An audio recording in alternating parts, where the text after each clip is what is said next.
I love how you took trust with our external buyers as one of our greatest challenges and brought it back around to building trust internally with our teams because we can't execute without our teams.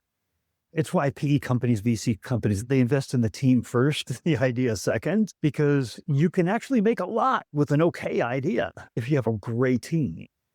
What I wanted to do is I wanted to ask you one of the most important questions I've asked yet. And I've asked some pretty big doozies. You've done a really great job, but we've talked about so much, right? You have your peer community of other B2B C-suite leaders that are listening into our discussion here. And our brains can only retain about two or three things at a time. If there was one takeaway that you wanted people to take away from our conversation here today, to make sure that they got the most important message that you wanted them to have, what would that be?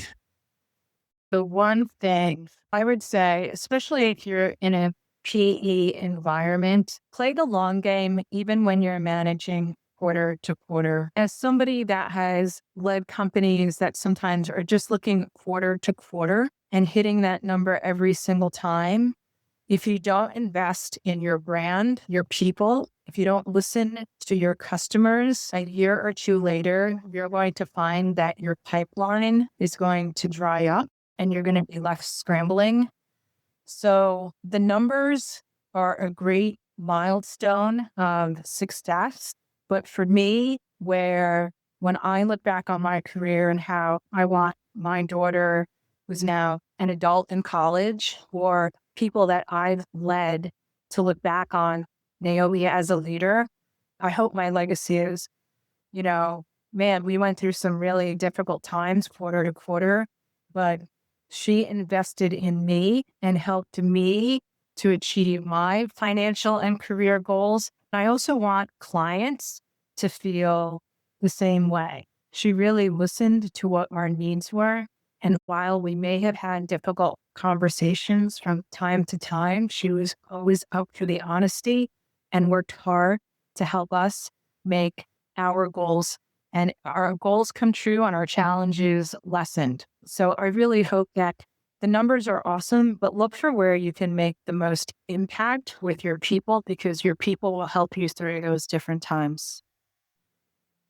Well, I wish we had about another 3 hours because we're like, but it's what I'm taking away from our entire conversation here is trust is something that runs through absolutely everything.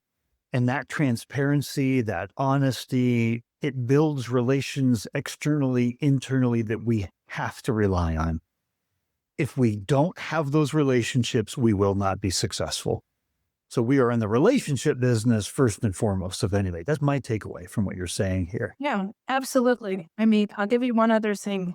I've been out in the workforce for a while now. I started my career on Wall Street in banking. I don't talk about this too often, but I was on a trading floor and I was fortunate enough after a couple of years to be seen as a high potential employee to help the bank launch a new international payroll product. I was like their salesperson, first person enterprise salesperson hired for the launch of this new product. The people back then that I called upon, I can still call today and they're not going to be my buyer, but I can still call them and say, hey, this is what I'm doing now. Who in your organization can you connect me with that I can have a conversation with?